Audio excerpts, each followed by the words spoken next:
This is the 10th week of the winter trimester, which completes this term. So in this last week, I spent most of my time just trying to resolve the painting.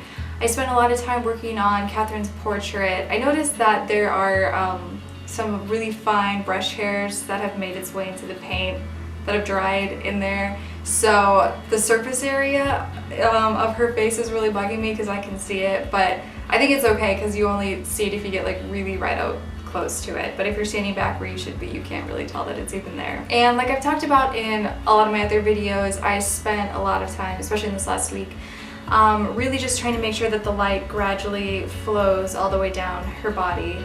And with working on transitions to do this and making sure everything is that really gradual way that light falls, I noticed that a lot of parts of her were kind of generalized and not as specific. So in this last week, I really pushed to get things as specific as possible. For example, that the leg that is bent and coming out a bit, you have the light that's traveling down her leg, and then that muscle that's about halfway down her leg, I made sure that you could see that muscle, so I darkened that tone a little bit, and then as it moves down further, it lightens up a bit on the kneecap. And then I did some other things to make it more specifically like Catherine-like on her hip. I made sure to show the bony points with how her hip is by putting some highlights there. I also spent a lot of time on this painting working on her lower body in this last week, especially, well, the legs, the lower legs, and the feet. And those are all darker values, and I'm finding that pretty challenging. I found this challenging in charcoal as well. When you're working on the darker values, making sure that you can see the different shapes that make up those body parts, but you don't want to brighten it up too much or have too much contrast there, because you want to be able to, or you want to keep the attention in the light areas, which is the upper body. So just finding a balance to make sure that you can see the shapes but making them not too obvious. And the plan was to have this pose extended into the spring break after this, or during our spring break, but I think it was something with Catherine's schedule, because we were going to have 3 extra days, and then it was going to be 2, and then just 1, and then we just found out that she's not able to do it at all, at least over this spring break, which is kind of frustrating because you do have to plan a little bit with painting what you're going to do that day. And I specifically left her hands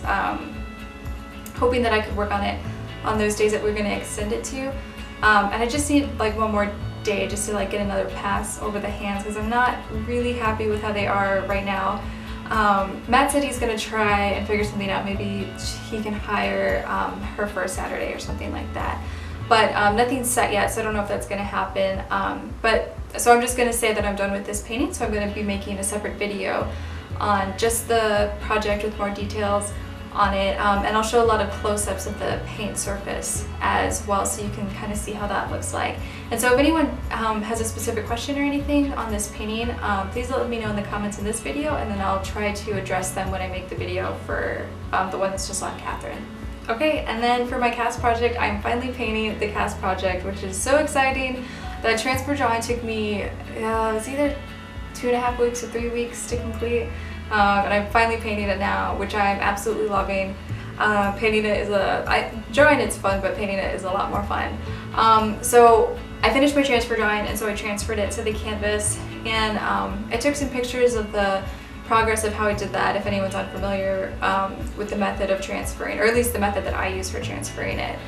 So I have my transfer drawing, and I take tracing paper and tape it up to the drawing, and I have the tracing paper cut to the exact size as the canvas that I'll be putting it on.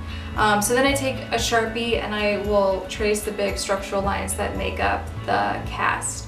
I take the tracing paper off, I flip it over to the reverse side, and I take oil paint, which is a mixture of black and raw umber, and I will trace over those Sharpie lines. And then I take the tracing paper and I'll put it onto my canvas, and I'll kind of I'll move it around my canvas to make sure that the composition looks good. And so the Sharpie lines are what you see, and then the paint that's on the other side of the tracing paper is sandwiched in between the canvas. So then I take a ballpoint pen and I'll trace around those Sharpie lines again, and so the ballpoint pen is pushing a really fine line of that paint onto the canvas. So take the tracing paper off and you're left with the big structural lines that you just traced on there.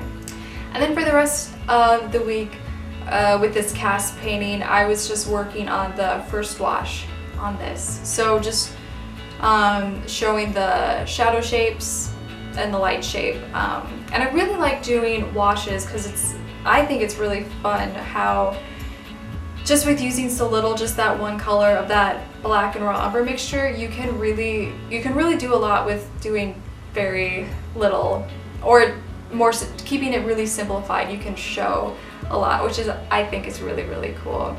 And then I also like with washes how drawing, it seems like it takes quite a bit of time to get something to look really atmospheric with drawing. With painting, you can do it just kind of your first shot at it. You can get things to look really atmospheric really fast, which I really, really love that. And so this is the end of this trimester now, and so I'm officially now on spring break, which is just going to be 1 week off, and then we dive into the spring trimester. So, so I had my final critique last week, and I'll be making a video on that, saying how that goes and what I talked about with my 2 instructors. I'll talk about the strengths and weaknesses and some other things, and then I'll also show all the work that I showed in my final critique that was all critiqued and that we talked about.